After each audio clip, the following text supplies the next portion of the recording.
Good evening दोस्तों। जैसे कि हम लोग डिस्कस कर रहे थे भारतीय संविधान, और भारतीय संविधान के तहत दोस्तों हम लोग सेकंड चैप्टर डिस्कस कर रहे थे। पार्ट 2 बोलिए या चैप्टर 2 बोलिए, सिटीजनशिप, हम लोग नागरिकता देख रहे थे दोस्तों। और इसके तहत देखे कि चैप्टर 2 है दोस्तों। चैप्टर 2 में आर्टिकल 5 से लेकर आर्टिकल 11 तक पढ़ना था, जिसमें दोस्तों हम लोग ऑलरेडी आर्टिकल 10 तक डिस्कस कर चुके हैं। आज दोस्तों हम लोग देखेंगे आर्टिकल 11। लेकिन आर्टिकल 11 क्यों जरूरी है, इसके पहले थोड़ा सा बैकग्राउंड देखते हैं दोस्तों।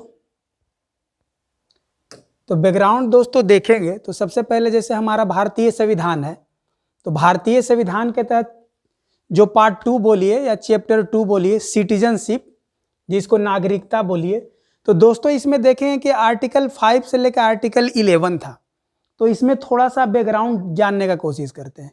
तो दोस्तों आप देखो कि आर्टिकल 5 से लेकर आर्टिकल जो 8 था, इसमें एक्विजिशन ऑफ द सिटीजनशिप, मतलब नागरिकता को कैसे लिया जाता है, जिसमें हम ऑलरेडी बता चुके थे कि आर्टिकल 5 के तहत, आर्टिकल 6 के तहत, आर्टिकल 7, आर्टिकल 8, इसमें दोस्तों हम लोग बताए थे कि नागरिकता कैसे लिया जाता है। और ये दौर दोस्तों कब का है?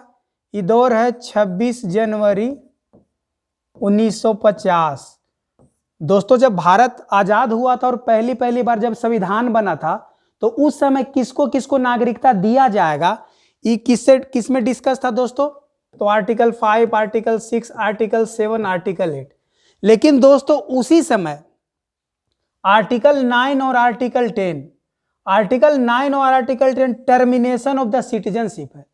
मतलब 26 जनवरी 1950 के समय किन किन व्यक्तियों का नागरिकता को परित्याग किया जा सकता है या उसका नागरिकता को टर्मिनेट किया जाएगा।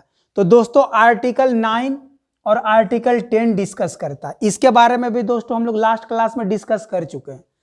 अब रहा सवाल दोस्तों आर्टिकल 11। तो भाई जब टोटल आर्टिकल दिया हुआ आर्टिकल 5 से लेकर आर्टिकल 11 तक, तो आर्टिकल 5 से लेकर आर्टिकल 10 को हम लोग दो भागों में बांटे। एक भागों में बांटे दोस्तों कि नागरिकता कैसे लिया जाएगा, और एक भागों में दोस्तों बांटो कि नागरिकता को टर्मिनेट कैसे किया जाएगा। तो दोस्तों एक दौर है कब का? 26 जनवरी 1950 का। लेकिन दोस्तों 26 जनवरी 1950 के बाद भी तो किसी का नागरिकता लिया जाएगा और किसी का नागरिकता का परित्याग कर दिया जाएगा। मतलब acquisition of the citizenship after 26 जन 1950 and termination of the citizenship after 26 जन 1950। तो कहानी कैसे होगा दोस्तों? तो इसीलिए आर्टिकल 11 एक स्पेशल आर्टिकल है जो पार्लियामेंट को पावर दिया गया कि बाद में आप 26 जनवरी 1950 को 26 जनवरी 1950 के बाद आप कैसे कैसे एक्विजिशन कीजिएगा और कैसे कैसे टर्मिनेट करिएगा। मतलब 26 जनवरी 1950 के बाद भी तो बहुत सारे भारत के लोग होंगे, उनको नागरिकता कैसे दीजिएगा या फिर उनका नागरिकता को टर्मिनेट कैसे कीजिएगा। तो ये सारा दोस्तों आर्टिकल 11 एक ऐसा प्रोविजन है, इसके तहत इंडियन पार्लियामेंट को पावर दिया गया कि आप क्या करिएगा, नागरिकता को रेगुलेट करिएगा। रेगुलेट करने कहने का मतलब है कि 26 जनवरी 1950 के बाद आपको नागरिकता को कैसे रेगुलेट करना है। जैसे बाद में भी देखेंगे दोस्तों सीएए एक नया नागरिकता कानून आया, या बार बार नागरिकता कानून में संशोधन होता है। तो दोस्तों आर्टिकल 11 के तहत पावर है। तो दोस्तों थोड़ा सा अगर आप देखना चाहेंगे तो तुलना करेंगे, तो दोस्तों आप ऐसे तुलना कर सकते हो कि ये तो दोस्तों हमारा सिटीजनशिप जो हम पढ़ रहे हैं, तो सिटीजनशिप के तहत दोस्तों इस संविधान है। तो भारतीय संविधान में आप देखोगे दोस्तों, भारतीय संविधान में दोस्तों देखोगे जो आर्टिकल है, ये जो आर्टिकल है 5 से लेकर 8 तक, इसमें एक्विजिशन ऑफ सिटीजनशिप है, मतलब नागरिकता कैसे लिया जाएगा। और 9 और 10 में दोस्तों टर्मिनेशन ऑफ सिटीजनशिप, मतलब नागरिकता का त्याग या समाप्ति कैसे किया जाएगा। और एक आर्टिकल दोस्तों छोड़ दिया था पार्लियामेंट के लिए कि भाई फ्यूचर में आप किसी भी नागरिकता संबंधित कानून बनाना होगा तो आपके पास पावर दे दिया गया आर्टिकल 11 के तहत। तो ये दोस्तों हम लोग तो ऑलरेडी ये पूरा का पूरा कहानी है दोस्तों, ये पूरा का पूरा आर्टिकल का कहानी है 26 जनवरी 1950 तक का। तो बाद के लिए कौन सा आर्टिकल काम आएगा? तो बाद के लिए दोस्तों आप देखोगे, कि यहां पे एक नया बुक आपको दिखेगा दोस्तों। ये देखिए, सिटीजनशिप एक्ट। जिस प्रकार दोस्तों आपको अभी संविधान दिख रहा था, उसी प्रकार दोस्तों ये भी एक तरह का संविधान ही है, मतलब सिटीजनशिप एक्ट। इसके तहत दोस्तों आप देखोगे तो इसके तहत भी ये देखिएगा कि सेक्शन 3, 4, 5, 6, 7 इसके तहत दोस्तों नागरिकता दिया जाएगा। जैसे एक्विजिशन हम लोग पढ़ेंगे, जैसे अभी पढ़े कि आर्टिकल 5, 6, 7, 8 के तहत नागरिकता कैसे क्या करते हैं, अधिग्रहित करते हैं, नागरिकता लेते हैं, एक्विजिशन करते हैं। और हम देखें कि आर्टिकल 10, 9 और 10 के तहत देखें किस प्रकार टर्मिनेट होगा। तो इसमें भी दोस्तों आप आगे देखोगे कि किस प्रकार से आप 8, 9, 10 के तहत किस प्रकार से नागरिकता क्या होगा, टर्मिनेट होगा। तो एक बुक दोस्तों देखे जो संविधान, उसके तहत भी कुछ आर्टिकल में नागरिकता दिया गया और कुछ आर्टिकल के तहत नागरिकता छीन लिया गया। तो उसी प्रकार आर्टिकल 11 है दोस्तों। आर्टिकल 11 था कि फ्यूचर में आप जब भी नागरिकता संबंधी कानून बनाइएगा तो इन आर्टिकल के माध्यम से आप कानून में क्या करिएगा, आप नागरिकता दीजिएगा, और इन सेक्शन के माध्यम से आप नागरिकता छीन लीजिएगा। तो दोस्तों जो संविधान में आर्टिकल है, तो कोई अगर लॉ बनता है, एक्ट बनता है, तो उसके तहत उसको सेक्शन बोलते हैं दोस्तों। तो ये ड्राइव लॉ है। पेरेंट लॉ कौन है दोस्तों, संविधान। तो पेरेंट लॉ का दोस्तों article equal to drive law का सेक्शन। जैसे उसमें बोलिएगा आर्टिकल 5, तो इसमें बोलिएगा सेक्शन 3। तो बात वही है, कहानी वही है, बस खाली ड्राइव लॉ में इसको सेक्शन बोल देते हैं और जबकि संविधान में आर्टिकल बोल देते हैं। तो दोस्तों आज हम लोग इसका कहानी देखेंगे आर्टिकल 11 के थ्रू। तो आर्टिकल 11 के थ्रू भी दोस्तों आप देखोगे कि कहीं ना कहीं इसमें भी आप दोस्तों देखोगे कि यहां पर नागरिकता लिया जाएगा और दिया जाएगा। तो इसमें दोस्तों यहां पर देखिए कि संविधान था, यहां पर लिखा इंडियन कॉन्स्टिट्यूशन। तो इंडियन कॉन्स्टिट्यूशन के तहत ही दोस्तों कह रहा है कि इंडियन कॉन्स्टिट्यूशन के तहत जो आप 26 जनवरी 1950 तक आप नागरिकता दे रहे थे, तो आर्टिकल 5, आर्टिकल 6, आर्टिकल 7, आर्टिकल 8 के तहत नागरिकता दे रहे थे, एक्विजिशन ऑफ द सिटीजनशिप। और इसी के तहत आप आर्टिकल 9 और आर्टिकल 10 के तहत टर्मिनेशन ऑफ द सिटीजनशिप था। तो ये दोस्तों किसका कहानी है, इस संविधान का कहानी है। और डेट कब है, तो डेट है 26 जनवरी 1950। अब नेक्स्ट देखते हैं दोस्तों, ए है दोस्तों कहानी कब का, ए है कहानी 26 जनवरी 1950 के बाद का, 26 जनवरी 1950 के बाद का। और इस किताब का नाम क्या है दोस्तों, इस किताब का नाम है सिटीजनशिप एक्ट 1955। तो इसके तहत भी दोस्तों आप देखोगे कि इसके तहत भी सेक्शन दिया हुआ है। तो section 3, section 4, section 5, section 6, section 7 के तहत किस प्रकार से नागरिकता हम लोग क्या करेंगे, एक्विजिशन लेंगे, मतलब नागरिकता दिया जाएगा। और आप इसके तहत भी देखो किस प्रकार नागरिकता का टर्मिनेट किया जाएगा। तो सेक्शन 8, सेक्शन 9, सेक्शन 10। तो दोस्तों एक किताब है संविधान और एक है किताब सिटीजनशिप एक्ट 1955। तो इस किताब का जन्म हुआ है आर्टिकल 11 के तहत। आर्टिकल 11 में पार्लियामेंट के पावर था, पार्लियामेंट के पास, कि आप सिटीजनशिप को रेगुलेट करिए। तो आर्टिकल 11 के तहत दोस्तों ये नया किताब बन के आया है और इस किताब का नाम है सिटीजनशिप एक्ट 1955। और इसमें अब हम लोग जो भी नागरिकता पढ़ेंगे वो पढ़ेंगे 26 जनवरी 1950 के बाद। तो दोस्तों आज हम लोग देखेंगे कि नागरिकता कैसे कैसे लिया जाएगा, और नेक्स्ट क्लास में देखेंगे दोस्तों कि नागरिकता को कैसे कैसे टर्मिनेट किया जाएगा। तो आज दोस्तों हम लोग पढ़ेंगे सिटीजनशिप एक्ट 1955। तो दोस्तों आप देखोगे यहां पे सिटीजनशिप एक्ट 1955 जो बुक है, तो इसमें दोस्तों नागरिकता बोल रहा अधिग्रहित। अधिग्रहित मतलब नागरिकता कैसे कैसे आपको मिलेगा, एक्विजिशन ऑफ द सिटीजनशिप। तो बोल रहा सेक्शन 3 के तहत बर्थ के द्वारा, आप इसमें देखोगे 5 तरीके से नागरिकता का जिक्र किया गया है। आप पढ़ोगे सिटीजनशिप एक्ट 1955, तो इसमें 5 तरह से नागरिकता दिया जाएगा, by birth, by descent, by registration, by naturalisation और by incorporation of the territory. मतलब जन्म के आधार पर नागरिकता, वंश के आधार पर नागरिकता, पंजीकरण के आधार पर नागरिकता, प्राकृतिकरण के आधार पर नागरिकता, और किसी भी भूभाग या प्रदेश को निगमन करने या अर्जित कर लेने के बाद नागरिकता। तो दोस्तों ये 5 प्रकार से नागरिकता दिया जा सकता है 26 जनवरी 1950 के बाद। और जो आर्टिकल हम लोग पढ़ रहे थे दोस्तों वो सारा था 26 जनवरी 1950 के पहले। अब यहां पर दोस्तों आप देखोगे कि टर्मिनेट कैसे किया जाएगा, तो आप देखोगे रिनंसिएशन के द्वारा, मतलब स्वैच्छिक नागरिकता का परित्याग, टर्मिनेशन माने समाप्ति कर दिया जाएगा, और डिप्राइवेशन मतलब वंचित कर दिया जाएगा सरकार के द्वारा। तो दोस्तों जिस प्रकार संविधान में भी नागरिकता देने का प्रोविजन था और खत्म करने का प्रोविजन था आर्टिकल के तहत, आर्टिकल 5 से लेकर आर्टिकल 8 में ना कैसे नागरिकता दिया जाएगा और 9, 10 में कैसे समाप्त किया जाएगा, उसी प्रकार सिटीजनशिप एक्ट 1955 में भी दोस्तों सेम कॉन्सेप्ट है कि किस किस आधार पर नागरिकता दिया जाएगा और किस किस आधार पर नागरिकता समाप्त किया जाएगा। तो दोस्तों आज हम लोग देखते हैं कि पहले नागरिकता किस किस आधार पर दिया जाएगा। क्यों? क्योंकि दोस्तों जरूरी है, क्योंकि 26 जनवरी 1950 के बाद बहुत सारे लोग हैं जिनको नागरिकता का जरूरत था। ऐसा तो था नहीं कि भाई जो राष्ट्रीय आंदोलन में पार्टिसिपेट किए उसके बाद और नागरिक नहीं होंगे नागरिक, किनको किनको दिया जाएगा तो थोड़ा देखते हैं आज। तो आज पहले 2 आर्टिकल पे चर्चा करेंगे, 2 सेक्शन पे, सेक्शन 3 और सेक्शन 4। सेक्शन 3 में कहा गया बाय बर्थ और सेक्शन 4 में कहा गया बाय डिसेंट। तो दोस्तों देखते हैं दोनों में क्या अंतर है। तो दोस्तों आज हम लोग शुरू कर रहे हैं सिटीजनशिप एक्ट 1955, नागरिकता अधिनियम 1955, और इसके तहत 2 सेक्शन पढ़ेंगे दोस्तों। एक पढ़ेंगे सेक्शन 3 और एक पढ़ेंगे सेक्शन 4। ये भी एक प्रकार से ट्विंस है दोस्तों, जिस प्रकार आर्टिकल में हम बताए थे ट्विंस है, उसी प्रकार ये भी आर्टिकल ट्विंस है।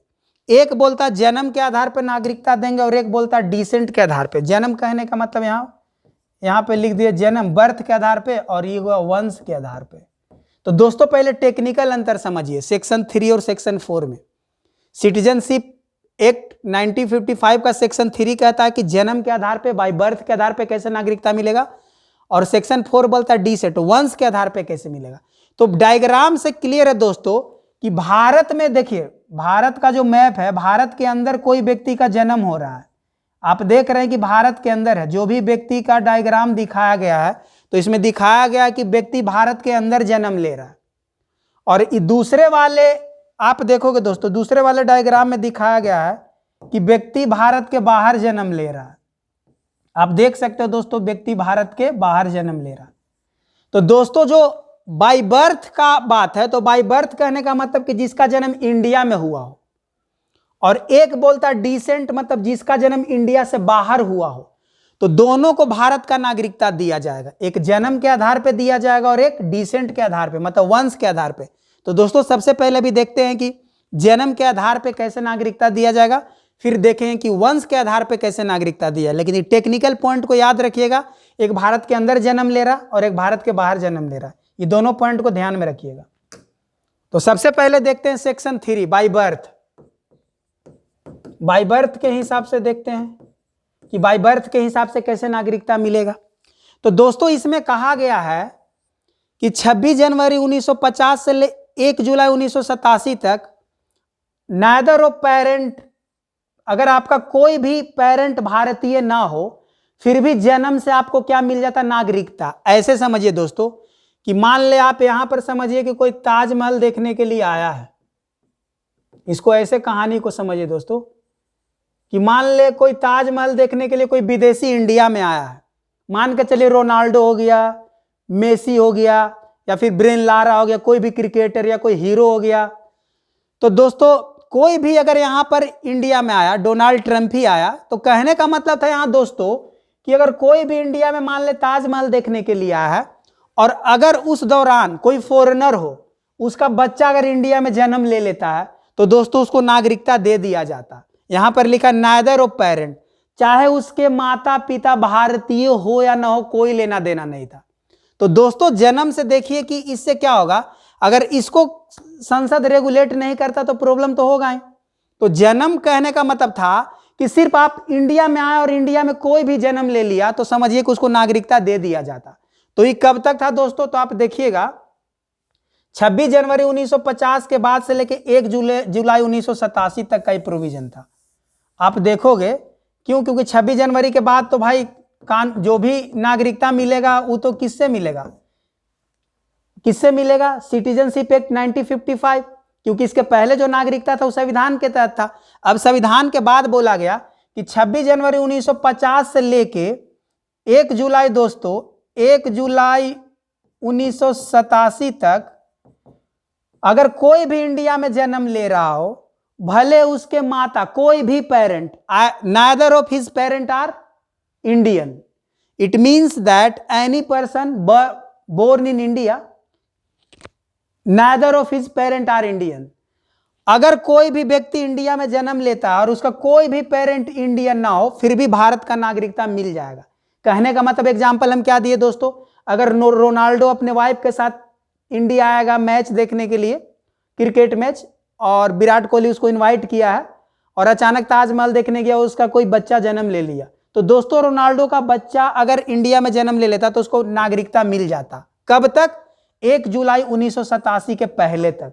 लेकिन 1 जुलाई 1987 को इंडियन को लगा कि यार ये तो गलत कानून है, इसके तहत तो जितना भी विदेशी आएगा इंडिया में अगर इलाज करवाने भी आएगा, टूरिस्ट प्लेस के लिए भी आएगा और किसी प्रकार का उन लोग का बच्चा जन्म ले लेता है तब तो इंडियन हो जाएगा। तो इसको बाद में सुधारा गया और फिर कहानी बोला गया नहीं, इसमें बोला गया कि आइदर ऑफ पेरेंट, कम से कम माता या पिता भारतीय होना चाहिए। दोस्तों इसमें बाद में सुधार किया गया और कहा गया माता या पिता कम से कम एक भारतीय होना चाहिए। तो इसमें भी दोस्तों क्या हुआ, इसमें भी एक प्रॉब्लम हो गया। इसमें प्रॉब्लम ये हो गया कि आप देखोगे कि इसमें क्या प्रॉब्लम था कि दोस्तों आप देखो कि इलीगल इमाइग्रेंट के बारे में आप देखोगे कि बहुत सारे बांग्लादेशी, आप दोस्तों देखोगे यहां पे कि बहुत सारे बांग्लादेशी जो इंडिया में आया, तो आप देखोगे असम के इलाके में या बंगाल के इलाके में जो बांग्लादेशी थे यहाँ के महिलाओं से शादी कर लेते थे, जो भी यहाँ के फीमेल थे उससे शादी कर लेते थे और शादी करने के बाद जो इसका बच्चा होता था दोस्तों उसको नागरिकता मिल जाता था, कहाँ का, इंडिया का।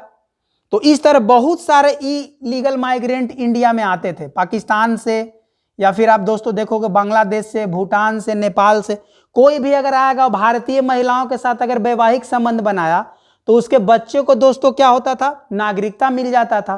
तो इसका दोस्तों बहुत ज्यादा मिसयूज होने लगा क्योंकि बहुत सारे इलीगल इमाइग्रेंट इंडिया में आ जाते थे और बच्चा पैदा करने के बाद दोस्तों उनको नागरिकता देना पड़ता था भारत का। तो दोस्तों इस कानून में भी यहां पर थोड़ा सा प्रॉब्लम था, तो इसको सुधारा गया। इसको बोला गया भाई आइदर ऑफ पेरेंट इंडियन, मतलब एक, इसमें कहने का मतलब था या तो माता या पिता कोई भी एक भारतीय होता तो आपको नागरिकता मिल जाता। लेकिन इसमें क्या था कि बहुत सारे इलीगल माइग्रेंट आ जाते थे, बांग्लादेश से, पाकिस्तान से, अफगानिस्तान से, भूटान से, नेपाल से। तो इसको संशोधन किया गया दोस्तों, इसको संशोधन किया गया कि 1 जुलाई के बाद, मतलब 3 दिसंबर, यहां पर आप देखोगे कि 3 दिसंबर 2004 को संशोधन किया गया और बोला गया कि अब माता पिता दोनों इंडियन होना चाहिए। अब दोस्तों कह दिया कि माता और पिता, फादर और मदर दोनों इंडियन होना चाहिए और तभी उसका बच्चा इंडिया में जन्म लेगा तो उसको नागरिकता दिया जाएगा। या और मैं कंडीशन डाल दिया, या बोला अगर कोई एक भी पेरेंट, कहने का मतलब कि कोई एक भी पेरेंट अगर इंडियन हो, मान ले माता इंडियन है और एक बांग्लादेशी बाहर से आया, लेकिन वो इलीगल माइग्रेंट नहीं है, लीगल माइग्रेंट है, मतलब वीजा और पासपोर्ट के साथ आया हो। सॉरी दोस्तों, तो यहां पर आप देखोगे कि मान ले कोई इंडियन फीमेल है और बांग्लादेश से कोई व्यक्ति आया हो और बांग्लादेश का व्यक्ति आया हो लेकिन उसके पास क्या हो दोस्तों, पासपोर्ट हो, बांग्लादेश का पासपोर्ट हो और वीजा भी हो, भारत उसको वीजा भी अलाउ किया हो। तो पासपोर्ट और वीजा होने के कारण बांग्लादेशी अब क्या हो गया दोस्तों, लीगल माइग्रेंट हो गया, लीगल माइग्रेंट हो गया, मतलब वैध प्रवासी हो गया। तो लीगल माइग्रेंट हो जाएगा और तब अगर यहां महिला से अगर शादी कर लेता और तब अगर उसका बच्चा होता तो बच्चा को भारत का नागरिकता दे दिया जाएगा। तो 2 कंडीशन हुआ, आप देख लिए, या तो दोनों पेरेंट इंडियन होना चाहिए तो कोई दिक्कत नहीं है। तो दोनों पेरेंट इंडियन वाला तो आज का कंडीशन दोस्तों, 2 इंडियन अगर आपस में शादी करता है, मान ले मैं यहाँ मैं बिहार से हूं और कोई राजस्थान से अगर मैं शादी कर लिया तो मैं भी इंडियन, वो भी इंडियन, और उसका बच्चा जो हुआ क्या हो जाएगा, ऑटोमेटिक इंडियन हो जाएगा। तो बाय बर्थ ही उसको क्या मिल जाएगा, नागरिकता मिल जाएगा। लेकिन एक कंडीशन और है कि अगर मान ले महिला इंडियन है और कोई बांग्लादेश से आ रहा है, लेकिन उसके पास कंडीशन होना चाहिए, पासपोर्ट और वीजा होना चाहिए, मतलब वैलिड होना चाहिए, लीगल माइग्रेंट होना चाहिए, तो दोस्तों क्या होगा, नागरिकता मिल जाएगा। तो 3 कंडीशन दोस्तों हम लोग देख लिए इसमें कि किस प्रकार था। पहले वाले में कंडीशन में दोस्तों यहां पर देखेंगे अगर तुलना करेंगे तो 1 जुलाई 1987 के पहले वाले कंडीशन में था कि कोई भी पेरेंट, ना तो माता और ना ही पिता, नाइदर मदर और नोर फादर, कोई भी भारतीय नहीं होगा फिर भी नागरिकता दे दिया जाएगा। नाइदर मदर नोर फादर, कोई भी, नाइदर पेरेंट आर इंडियन, तब पर भी नागरिकता था। बाद में कर दिया at least one parent are Indian but second one is not illegal migrant. और बाद में कर दिया कि नहीं भाई, अगर एक तो इंडियन होगा लेकिन दूसरा क्या होगा, इलीगल माइग्रेंट ना होगा। तो दोस्तों ये 3 कंडीशन था जिसके तहत आप सेक्शन 3 के तहत जन्म के आधार पर नागरिकता दिया गया। तो ये तीनों कंडीशन को दोस्तों याद रखेंगे। तो ये कंडीशन देख लिए दोस्तों आप कि यहां पर क्या था, सेक्शन 3 बोल रहा था जन्म के आधार पे। तो जन्म के आधार पे देख लीजिए, जिसका जन्म इंडिया में होना चाहिए। तो पहला कंडीशन बताएं, माता पिता कहीं का भी हो, अगर इंडिया में जन्म ले लिया हो तो भारत का नागरिक होगा। फिर उसमें सुधारा गया कि नहीं, कम से कम एक इंडियन होना चाहिए। फिर उसको भी सुधारा गया कि नहीं, एक इंडियन होना चाहिए लेकिन दूसरा जो है वो इलीगल माइग्रेंट नहीं होना चाहिए। तो दोस्तों एक कहानी था। अब नेक्स्ट देखते हैं सेक्शन 4 जो बाय डिसेंट के आधार पे। तो इसमें देख रहे हैं कहां पैदा लेगा, बाहर लेगा। तो दोस्तों जो बाहर पैदा लेगा तो आप, इसमें भी कंडीशन था दोस्तों, इसमें भी कंडीशन, इसमें भी 3 कंडीशन, इसमें भी थोड़ा 3 कंडीशन देख लेते हैं क्या है। तो इसमें 3 कंडीशन में पहला है दोस्तों 26 जनवरी 1950 से लेके 1 दिसंबर 1992 तक अगर कोई इंडिया के बाहर पैदा ले रहा हो, अगर मान ले दोस्तों, अगर आप मैप बना रहे हो यहां पर 1 दिसंबर 1900, मान ले दोस्तों ऐसे समझिए कि मान ले अगर कोई व्यक्ति, यहां पर लिखा हुआ है कि 26 जनवरी 1950 के बाद, क्यों, क्योंकि 26 जनवरी 1950 के पहले तो संविधान के तहत नागरिकता मिल रहा था। तो 26 जनवरी 1950 के बाद, लेकिन दोस्तों क्या दिया, 10 दिसंबर 1992 तक अगर कोई बाहर पैदा ले रहा हो, कोई अगर बाहर पैदा लिया हो, मान ले ब्रिटेन में पैदा लिया हो, तो उसको भारत का नागरिकता दे दिया जाएगा, बशर्ते क्या होगा, उसका जो फादर होना चाहिए इंडियन होना चाहिए। ऐसे समझ दिए दोस्तों कि मान ले अभी कोई यूपीएससी का एग्जाम दे रहा है, सपोज दैट मैं यूपीएससी का एग्जाम दिया, आईएफएस चुन लिया, मैं इंडियन फॉरेन सर्विस, मैं चला गया ब्रिटेन। अब ब्रिटेन में दोस्तों मैं चला गया, मान ले ब्रिटेन की कोई लड़की से मैं शादी कर लिया, अब वहां ब्रिटेन में ही मेरा बच्चा पैदा ले लिया। तो दोस्तों आप देखोगे कि ब्रिटेन में अगर आपका बच्चा पैदा लिया मतलब क्या है, इंडिया के बाहर है। हम बताया था कि सेक्शन किस पे 4 पे बात करेगा, जो इंडिया के बाहर पैदा हुआ हो। तो इंडिया के बाहर पैदा हुआ तो फादर दोस्तों कहां का होना चाहिए, इंडिया का। अगर मैं इंडियन का हूं तो मेरा बच्चा को इंडिया का नागरिकता मिल जाएगा। लेकिन इसमें दोस्तों आप देखोगे कि आर्टिकल 4 का वायलेशन है, आर्टिकल 14 का। क्यों? क्योंकि यहां सिर्फ फादर का कंडीशन दिया हुआ कि सिर्फ पिता क्या होना चाहिए, इंडियन होना चाहिए। मान ले अगर कोई लड़की हो, अगर वो भी यूपीएससी क्वालिफाई कर ली और लड़की ब्रिटेन चल गई, और लड़की ब्रिटेन गई कोई इंडियन और वहां ब्रिटिश से शादी कर ली, और उसका अगर बच्चा होगा तो दोस्तों इस कहानी के तहत उसका बेटा को भारत का नागरिकता नहीं मिलता। तब तो प्रॉब्लम हो जाता। जैसे एग्जाम्पल के लिए मान लेते कि सानिया मिर्जा तो इंडियन है, अब मान ले शोएब मलिक पाकिस्तानी से शादी कर ली, अब मान ले इसका बच्चा अगर बाहर पैदा होता तो सानिया मिर्जा के दोस्तों देखोगे कि इसके तहत अगर 1992 के पहले अगर बच्चा होता तो भारत का नागरिकता नहीं मिलता। तो इसको संशोधन किया गया, क्योंकि आर्टिकल 14 में क्या बोलता है, equality before law, equal protection of law, कानून के नजर में सब बराबर है। सिर्फ पिता ही क्यों, माता भी, अगर मदर भी हो, यहां पर कहने का मतलब कोई भी हो, चाहे माता हो चाहे पिता हो, कोई अगर एक भारतीय हो तो क्या मिलना चाहिए था, सिटीजनशिप मिलना चाहिए था उसका बच्चा को।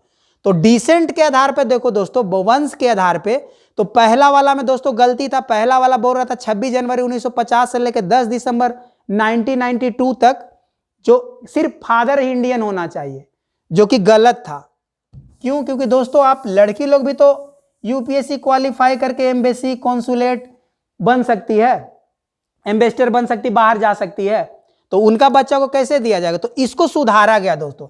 तो बोला गया 10 दिसंबर 1992 से लेके, और यहां पर कहा गया कि 3 दिसंबर 2004 के बीच में अगर कोई भी, चाहे माता हो चाहे पिता हो, अब अगर भारत का मैप बनाओगे दोस्तों, और भारत का अगर आप मैप बनाओगे, और भारत के मैप के तहत अगर बच्चा, किसी का भी बच्चा बाहर जन्म ले रहा हो, तो यहां कोई मेल हो या फीमेल हो, दोनों में से कोई भी हो, तो उसको भारत का नागरिकता मिल जाएगा। चाहे तो लड़की इंडियन हो, चाहे तो लड़का इंडियन हो, अगर कहीं भी फॉरेनर से शादी कर लेता है, उसका बच्चा फॉरेन में पैदा होता है, फिर भी नागरिकता दे दिया जाएगा। जबकि इसके पहले कंडीशन था कि सिर्फ फादर के आधार पर नागरिकता मिल रहा था, तो यहां महिला के साथ क्या हो रहा था? भेदभाव हो रहा था। तो बाद में इसको सुधारा गया कि नहीं भाई, कोई महिला भी अगर बाहर जाके शादी करती है तो उसका भी बच्चा को नागरिकता मिलना चाहिए। तो सेकंड कंडीशन ही कब से कब था दोस्तों? 10 दिसंबर 1992 से लेकर 3 दिसंबर 2004 तक। अब लास्ट वाला कंडीशन में दोस्तों क्या कर दिया गया कि भाई अगर आपका, इसमें कंडीशन क्या कर दिया गया? कंडीशन कर दिया कि भाई यहां पर डुअल सिटीजन कॉन्सेप्ट खत्म किया गया। इसमें बोला गया कि देखो भाई, अगर मान ले मैं बाहर चला गया, ऐसे मान लो कि मैं बाहर गया, शादी किया, तीसरा कंडीशन समझिए, मान ले मैं इंडियन फॉरेन सर्विस के तहत ब्रिटेन चला गया, और ब्रिटेन में मैं कोई लड़की से शादी कर लिया, कोई गर्ल से शादी कर लिया, ब्रिटेन की लड़की है और मैं इंडियन हूं।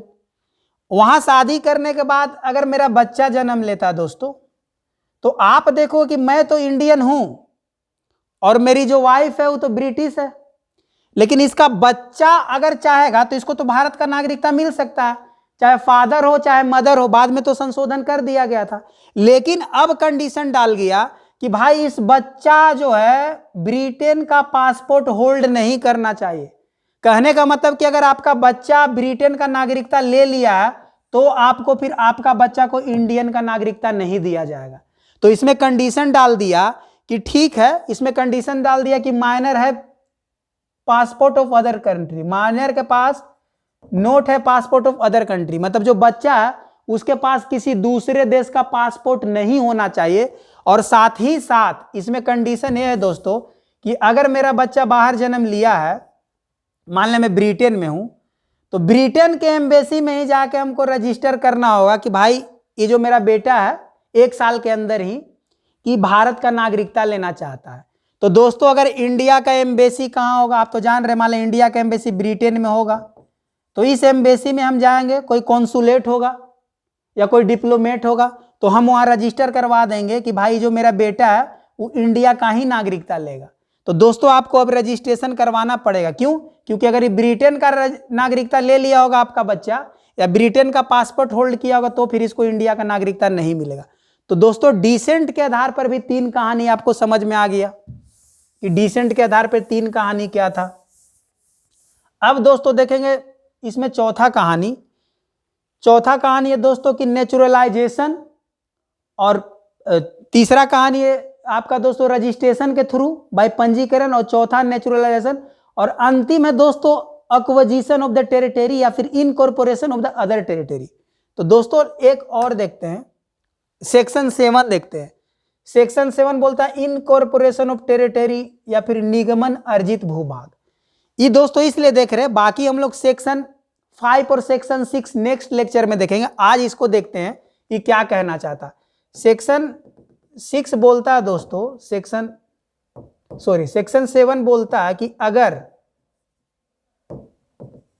अगर आप किसी विदेशी टेरिटरी को अर्जित कर लेते हो, जैसे एग्जांपल यहां सिक्किम था दोस्तों, सिक्किम को अगर भारत अपने में मिला लिया, इनकॉर्पोरेशन टेरिटरी, अगर आप इनकॉर्पोरेशन ऑफ अदर टेरिटरी, बाहर के भूभाग को अगर अपने में मिला लिए, बाहर के भूभाग को अपने में अर्जित कर लिए, तो दोस्तों ये जमीन तो आपका हो गया, लैंड तो आपका हो गया, लेकिन यहाँ के नागरिक, जो भी नागरिक होगा उसको तो भारत का नागरिकता देना पड़ेगा। तो दोस्तों इसका कंडीशन, इसका एग्जांपल सिक्किम है कि अगर आप बाहर के टेरिटरी को एक्वायर करते हो तो उसके सारे नागरिक को भारत का नागरिकता देना पड़ेगा। एग्जाम्पल, अगर श्रीलंका को इंडिया मिला लेता है तो श्रीलंका के सारे लोगों को भारत को नागरिकता देना पड़ जाएगा। अगर आप नेपाल भूटान को इंडिया में मिला लेते तो सभी लोगों को क्या देना पड़ेगा? भारत का नागरिकता। किसके तहत? सेक्शन 7। सेक्शन 7 क्या बोलता है? Incorporation of other territory. Incorporation of other territory मतलब किसी दूसरे भूभाग को अर्जित करना या निगमन करना या मिला लेना। तो दोस्तों ये 3 कंडीशन आज हम लोग देखेंगे। बाकी जो 2 कंडीशन है, रजिस्ट्रेशन और आपका जो नेचुरलाइजेशन, वो दोस्तों नेक्स्ट लेक्चर में देखेंगे। आज थोड़ा स्लाइड में देख लेते हैं, आप लोग इसको समझिए।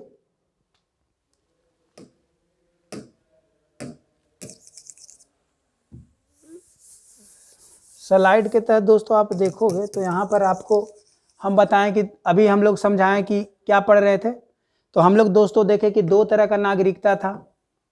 हम लोग पढ़े कि सिटीजनशिप पढ़ रहे, तो भारतीय संविधान के तहत दूसरा चैप्टर में सिटीजनशिप है, और ये दूसरा चैप्टर में जो सिटीजनशिप है, तो पहला संविधान के आधार पर सिटीजनशिप है। तो संविधान के आधार पर दोस्तों हम सिटीजनशिप बताएं कि जो 4 आर्टिकल इस संविधान में 1950 के पहले नागरिकता कैसे दिया जाएगा और 1950 के पहले नागरिकता कैसे छीना जाएगा। तो ये देने वाला आर्टिकल और ये छीनने वाला आर्टिकल है। और आर्टिकल 11 बोल दिया कि फ्यूचर में नागरिकता कैसे दोगे और फ्यूचर में नागरिकता कैसे छीनोगे। तो आर्टिकल 11 इससे रिलेटेड था। तो फ्यूचर में कैसे नागरिकता दोगे और फ्यूचर में कैसे नागरिकता छीनोगे, आर्टिकल 11 में दिया हुआ था। और आर्टिकल 11 में पार्लियामेंट के पावर था। तो आर्टिकल 11 के तहत ही दोस्तों आप देखो कि किताब का जन्म हुआ है। आर्टिकल 11 के तहत इस किताब का जन्म हुआ था। थोड़ा सा देख लो दोस्तों, आर्टिकल 11 क्या बोलता है? Parliament to regulate the right of citizenship by law. संसद कानून के द्वारा नागरिकता को विनियमित करेगा दोस्तों। तो विनियमित कैसे करेगी? संविधान किसके द्वारा? आर्टिकल 11। तो यही आर्टिकल 11 था दोस्तों, कह रहा the parliament has the power to make provision concerning acquisition and termination of the citizen. Acquisition मतलब नागरिकता देना और टर्मिनेशन मतलब खत्म करना। तो दोस्तों इसी के तहत बुक आया था सिटीजनशिप एक्ट। और इसी के तहत दोस्तों आप देखोगे हम लोग इसके तहत किस किस में एक्विजिशन मतलब नागरिकता देना, किसको किसको अर्जित करवाएगा। तो दोस्तों आप यहां देखोगे तो सेक्शन 3 में क्या? By birth. सेक्शन 4 में बाय डिसेंट। तो दोस्तों हम ऑलरेडी इसको देख चुके हैं कि बाय बर्थ के थ्रू कैसे लिया जा सकता। 3 रीजन बताएं, फिर डिसेंट में भी 3 कारण दोस्तों बताएं। अब है बाय रजिस्ट्रेशन और बाय नेचुरलाइजेशन, नेक्स्ट क्लास में देखेंगे। लेकिन इसके पहले आप दोस्तों देखोगे कि एक्वायर टेरिटरी, जो लास्ट में इनकॉर्पोरेशन ऑफ द टेरिटरी मतलब बाहर के क्षेत्र को मिलाओगे तब कैसे लिया जाएगा। तो इसका एग्जाम्पल अगर आप दोस्तों देखना चाहोगे तो इसका एग्जाम्पल देखेंगे हम लोग यहाँ पे। इसका एग्जाम्पल दोस्तों आप देखोगे सिक्किम। ये दोस्तों सिक्किम में क्या किए थे हम लोग को? उसको अर्जित कर लिए थे। तो सिक्किम के सारे लोगों को नागरिकता दिए थे। लेकिन अब दोस्तों अभी थोड़ा सा देख लेते हैं आपके हिसाब से कि सबसे पहले ट्राई करते हैं कि जन्म से और डिसेंट से। तो जन्म और डिसेंट में देख लेते हैं दोस्तों। देखिए पहला कंडीशन क्या है दोस्तों कि person who were born in India after 26 January 1950 but 1 July 1987 are Indian citizen. कह रहा कोई, इस कंडीशन में क्या था दोस्तों? ये पहला कंडीशन में था कि कोई भी आदमी अगर भारत में जन्म ले लेता है, ये पहला कंडीशन है दोस्तों। इसमें कह रहा कि कोई भी व्यक्ति अगर भारत में जन्म लेता हो, भले उसके माता पिता भारतीय हो या ना हो, भारत का नागरिकता मिल जाएगा। अगर कोई ताजमहल भी देखने और इंडिया में जन्म ले लिया तो भाई उसको नागरिकता दे दिया जाएगा।